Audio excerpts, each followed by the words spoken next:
How are you applying your government experience working in a private sector job?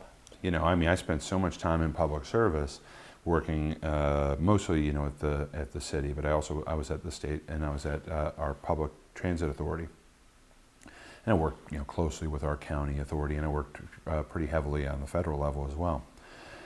So what I know is how those different levels of government tend to work, and that helps me help the private sector and help these communities, the private sector and communities working together to find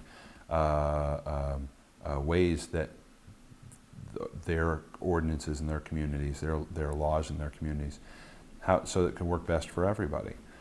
You know, that some elected officials in different government bodies, what they're going to respond to and what they're not going to respond to.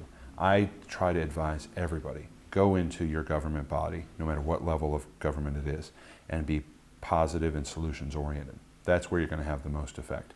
Going in and raising a stink and saying, I don't want this and this is bad, that only works for so long. You really want to be positive and solutions oriented. You want to come up with something and work with all the different stakeholders, and that's how you find a solution to the problem. What do you find most challenging about your new position? I work with a wide variety of government entities, and that hasn't been challenging. I think my challenge has probably been working with the wide variety of communities and knowing that there are people out there that really want to find a solution to their problem. And in some cases, it means a lot to them. I mean, this is very, very serious. They're getting personally involved and personally engaged in a problem that faces them. I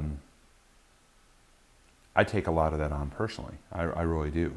I think for as much as I loved Ireland and loved being there, all the guilt that the Irish Catholics are so well known for, I certainly feel it. And it weighs heavily on me to hear somebody who's got a problem and to know I'm doing the best I can to help them solve the problem. Mm-hmm. That's been the most challenging part. How about being surrounded with different skill sets? Boy, you know, I never take it for granted that I know anything. I mean, I think I am constantly learning, and I will be learning for the rest of my life. But boy, I get to be surrounded by some very, very smart people sometimes. And it's challenging for me because they are so smart and they're so good at what they do that I find myself at the end of an 8-hour workday or 9-hour workday that I'm exhausted. I mean, I am worn out. My brain bandwidth is just gone. And so, you know, I learn a lot from them.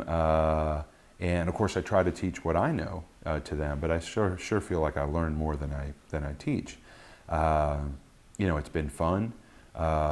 It's sometimes is a little bit of a challenge to talk to somebody who might be in a radically different field than I am and has no real knowledge of the things that I do, and say, hey, you know, here's what I'm working on, here's why it's important. But, you know, I find 9 times out of 10, if I just sit down and have a safe conversation with them, if I sit down and I just talk about what I'm working on and why it's important, they get it. I mean, they're smart.